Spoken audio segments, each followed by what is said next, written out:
हर हर महादेव दोस्तों। तुंगनाथ और चंद्रशिला की एडवेंचरस जर्नी के बाद अब ये लोको पायलट निकल पड़ा है अपने अगले स्टेशन, जो कि है बद्री विशाल जी का मंदिर।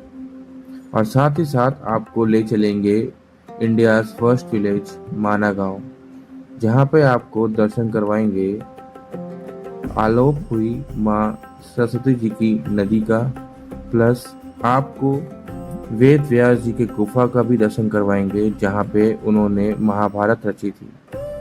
तो बने रहिए मेरे इस ब्लॉग में और चलते हैं सबसे पहले चोपटा से शेयरिंग जीप पकड़ के अपन गोपेश्वर।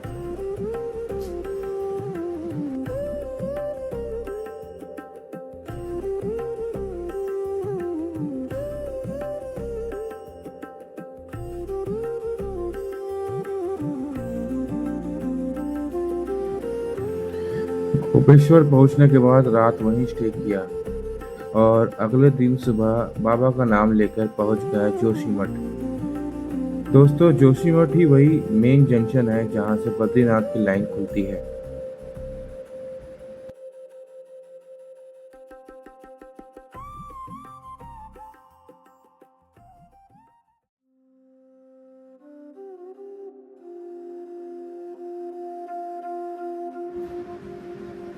जोशीमठ से बद्रीनाथ का सफर सिर्फ 2 से 3 घंटे का है।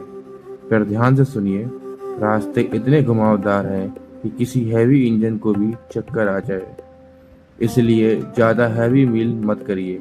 हो सके तो लाइट ब्रेकफास्ट करके ही निकलिए, नहीं तो माउंटेन सिकनेस और वोमिटिंग आपका ट्रिप खराब कर सकती है।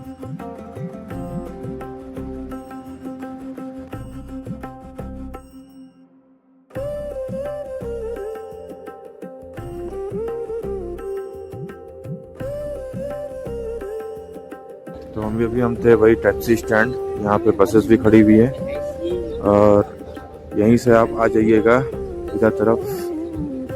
देखिए यहाँ पे कई सारे आपको रूम्स, कॉटेज और डॉर्मेट्रीज मिल जाएंगी।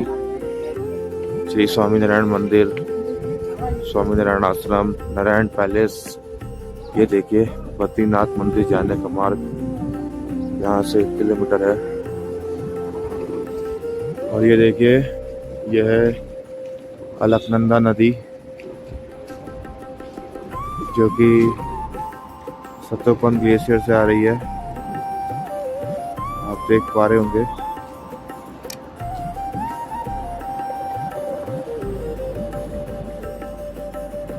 वो ऊपर से आ रही है अलकनंदा नदी। केदारनाथ में थे तो हम वहाँ पे मंदाकिनी नदी को देखे थे, और यहाँ अलकनंदा नदी है।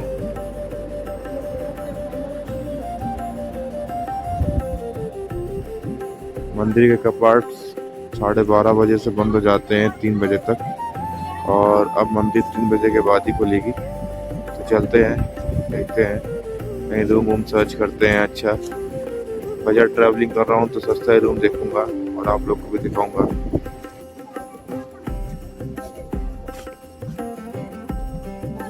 और ये देखिए श्री बद्रीनाथ टेम्पल, तप्तकुंड, ब्रह्म कपाल, यही है रूट। चलते हैं दोस्तों। केदारनाथ जैसा यहाँ कोई टफ ट्रैक नहीं है, बस 500 से 600 मीटर की पैदल यात्रा और आप सीधा दरबार में पहुंच जाते हैं।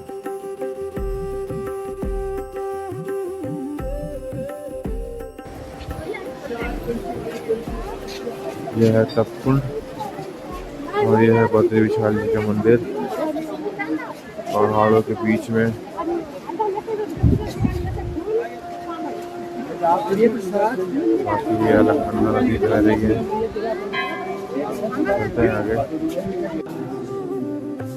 तो अभी हम हैं रेस्टोरेंट में। सरदेश्वरी रेस्टोरेंट है ये, बद्री विशाल में। बाकी यहाँ मैंने थाली ऑर्डर करी है और ये इनका मेन्यू है।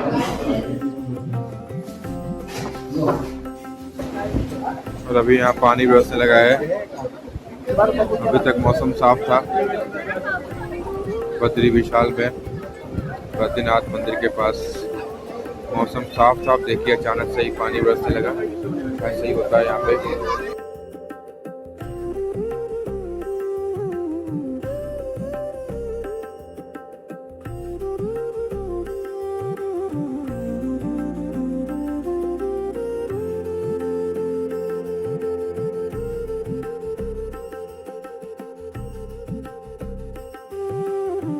और कपाट खुल चुके हैं, 3 बजे कपाट खुल जाते हैं बाबा के।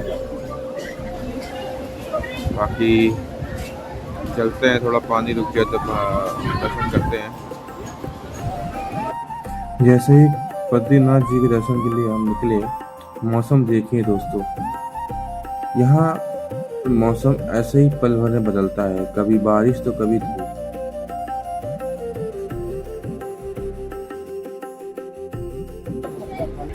बाकी यह है तपकुंड का रास्ता।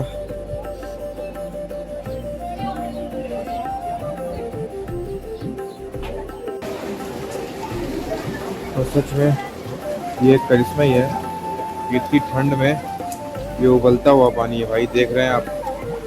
लोगों की हिम्मत नहीं हो रही अंदर जाने की, इतना गर्म पानी है। काफ़ी गर्म पानी है, यहाँ से आपको भाप दिख रहा होगा। और मैंने भी अपने बस हाथ पैर धुल लिए हैं, बाकी मेरी भी हिम्मत नहीं हो रही अंदर जाने की, बहुत ज़्यादा गर्म पानी है। और ये देख रहे हैं कितना बढ़िया दृश्य पूरे बद्रीनाथ धाम का। और ये बह रही है अलकनंदा नदी।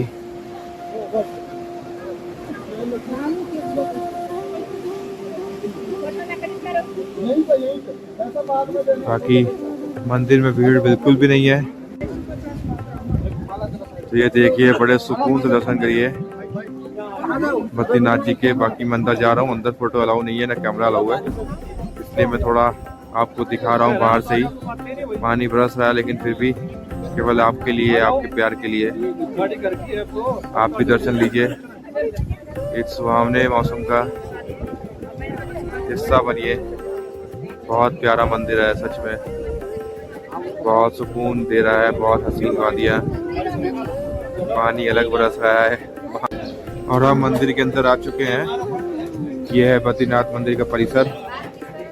आप देख रहे हैं मंदिर बिल्कुल खाली है। मैं आपको भगवान की तस्वीर की, भगवान के अंदर का फोटो या वीडियो नहीं दिखाऊंगा, वो आप खुद आके देखिएगा। बस थोड़ा सा ये आपको मंदिर कैंपस के दर्शन करवा देता हूँ। देखिए आप, ये है भगवान विष्णु नारायण, भगवान बद्रीनाथ जी का मंदिर। अगर आपको विशेष पूजा करवानी है तो आप ये पूजा करवा सकते हैं।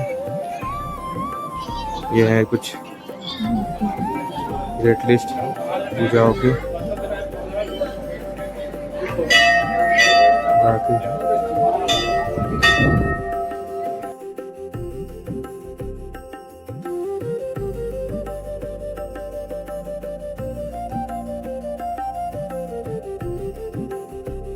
फोटो भी बनेगा सर।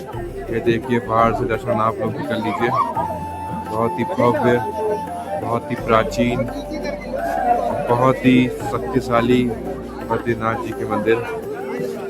और जैसा कि कहा जाता है, अंदर भी विराजमान है हमारे बद्रीनाथ हरि के रूप में, और नारायण नर के रूप में वहाँ विराजमान है। इसी के साथ कुबेर जी भी है, नारद जी भी हैं।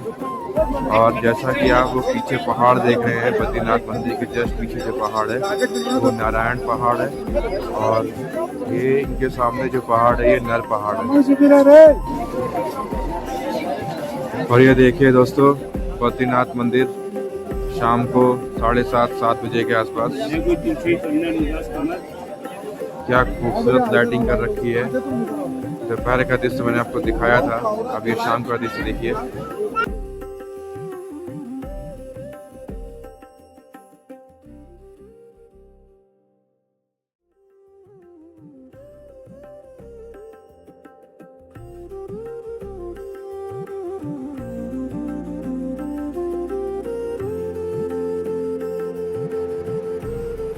शाम होते होते ये चिंता सताने लगी कि अब स्टे कहाँ किया जाए। सोलो ट्रैवलर्स के लिए सबसे बड़ा सवाल यही रहता है कि सस्ते से सस्ता स्टे कहाँ किया जाए। मैंने चेक इन किया गढ़वाल मंडल के यात्री निवास में। सिर्फ 700 रुपये में ऐसी साफ सुथरी डॉर्मेट्री, सेपरेट लॉकर और सबसे बड़ी बात, गर्मा गर्म डिनर भी इसी में शामिल था। लग्जरी होटल भी फेल था दोस्तों इस फैसिलिटी के सामने। इसका पूरा टूर देखिए।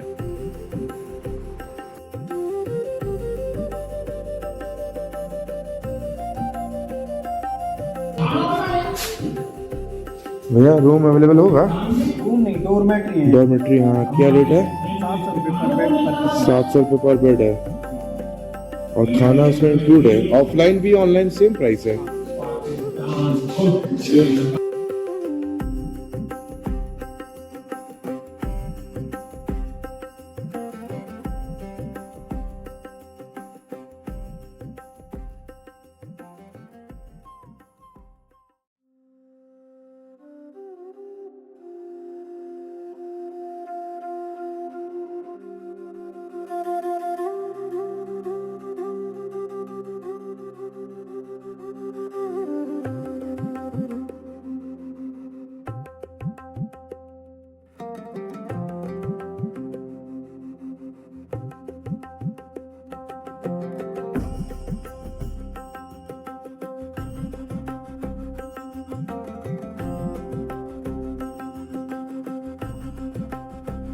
तो दोस्तों, बद्रीनाथ धाम से 3-4 किलोमीटर दूर मैं पहुंच गया हूं एक ऐसी जगह जिसे भारत का पहला ग्राम माना गांव कहते हैं। समुद्र तल से लगभग 10,000 फीट की ऊंचाई पर बसा ये गांव सिर्फ खूबसूरत ही नहीं, यहाँ का हर एक पत्थर एक कहानी कहता है। चलिए आपको ले चलता हूँ इतिहास के उन पन्नों में जो यहाँ आज भी जिंदा है।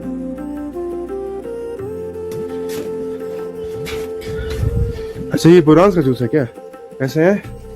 कितने का है? 20 रुपये गिलास। ये ठीक है, है? आप लाइए बनाइए।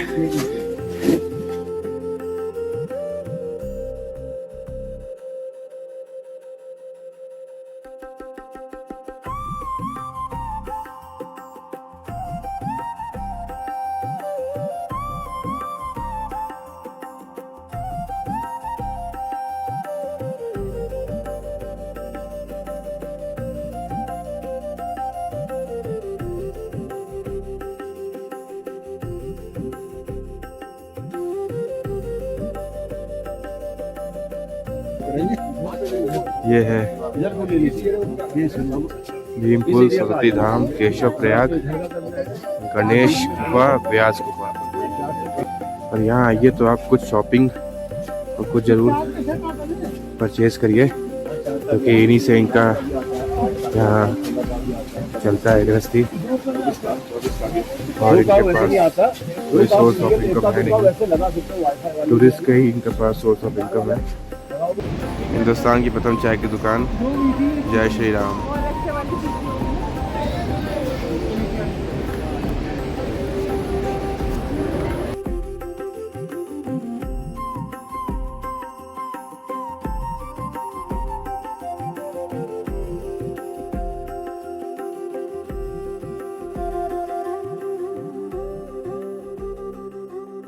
और ये है श्री सरस्वती ज्ञान विज्ञान धाम मंदिर, माणा गांव, बद्रीनाथ धाम, उत्तराखंड।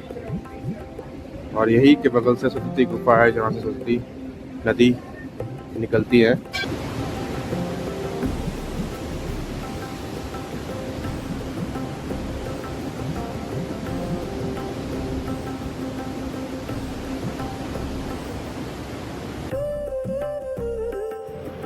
तो ये देखिए दोस्तों, ये है सरस्वती मंदिर और इसी के पास से सरस्वती गुफा से निकलती हैं माँ सरस्वती नदी, जो कि इतनी तेज शोर करते हुए निकलती हैं। पौराणिक कथा के हिसाब से जब गणेश जी महाभारत लिख रहे थे तो सरस्वती नदी बहुत शोर कर रही थी। व्यास जी के मना करने पर भी जब वो नहीं रुकी तो उन्होंने शराप दे दिया कि तुम इसके बाद विलुप्त हो जाओगी। इसलिए कहा जाता है कि यहाँ से निकलने के बाद थोड़ी दूर प्रयागराज में ये नदी गुप्त हो जाती है।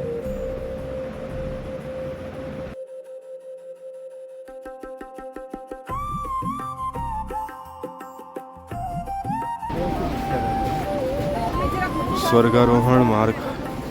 चलते हैं आगे। ये देखिए, ये है पांडव जी की मूर्ति।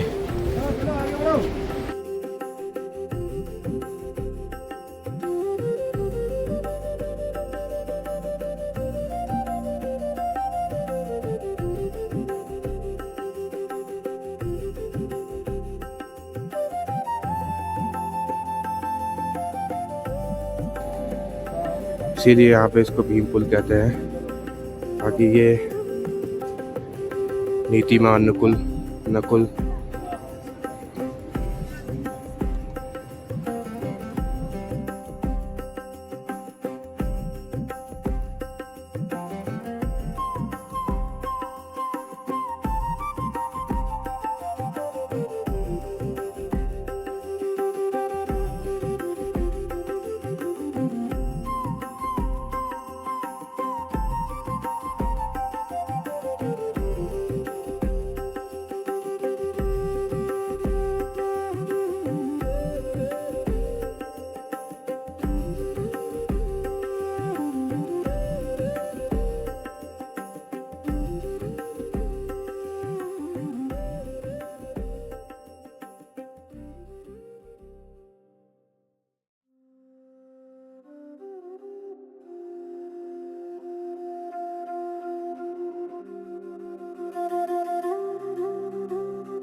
देख रहे हैं पानी।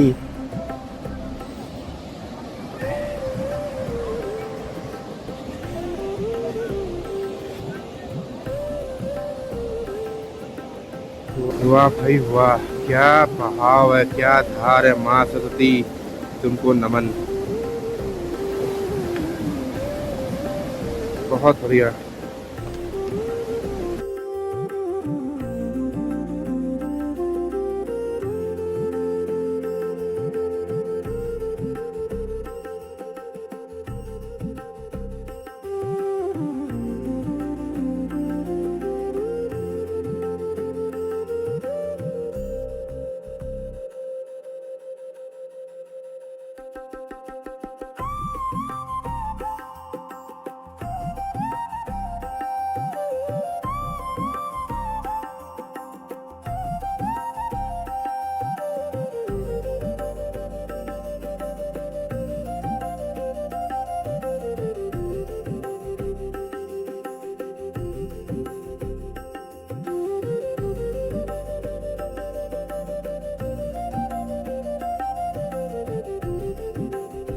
तो सबसे पहले दर्शन कीजिए गणेश गुफा का।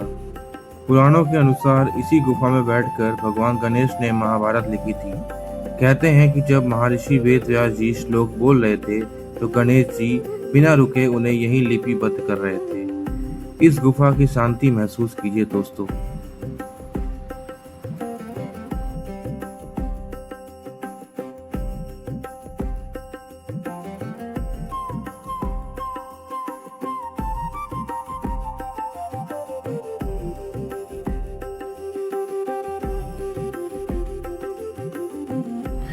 गणेश गुफा से थोड़ा ऊपर है व्यास गुफा। इस गुफा की सबसे हैरतअंगेज बात देखिए, इस पहाड़ की परत ऐसी लगती है जैसे ढेर सारी किताबें एक के ऊपर एक रखी हो। इसी जगह महर्षि वेद व्यास ने चारों वेदों और 18 पुराणों का संकलन किया था। एक लोको पायलट होने के नाते मैं डिसिप्लिन की अहमियत समझता हूँ, पर सोचिए उस दौर में इतना विशाल ज्ञान को एक जगह समेटना कितनी बड़ी तपस्या रही होगी।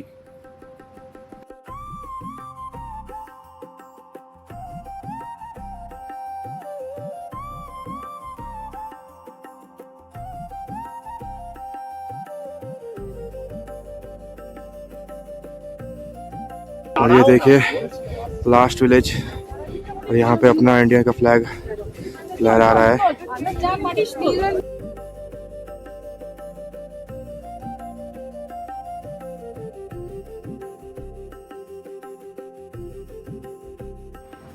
माना गांव की इन गलियों में घूमकर लगता है जैसे हम सतयुग में वापस आ गए हैं। यहाँ की भारत की पहली चाय और मैगी आप खाना मत भूलिएगा। एक तरफ सरस्वती की गर्जन, दूसरी तरफ पहाड़ों की ठंड और हाथ में गरम चाय। लाइफ ऑनलाइन विकी का ये सफर यहाँ एक अलग ही लेवल पहुंच गया है। दोस्तों, कैसा लगा आपको भारत का पहला गांव? कमेंट में जरूर बताइएगा और मेरे इस सोलो जर्नी को सपोर्ट करने के लिए सब्सक्राइब जरूर करिएगा। मिलते हैं अगले व्लॉग में, तब तक के लिए हर हर महादेव, जय बद्री विशाल दोस्तों।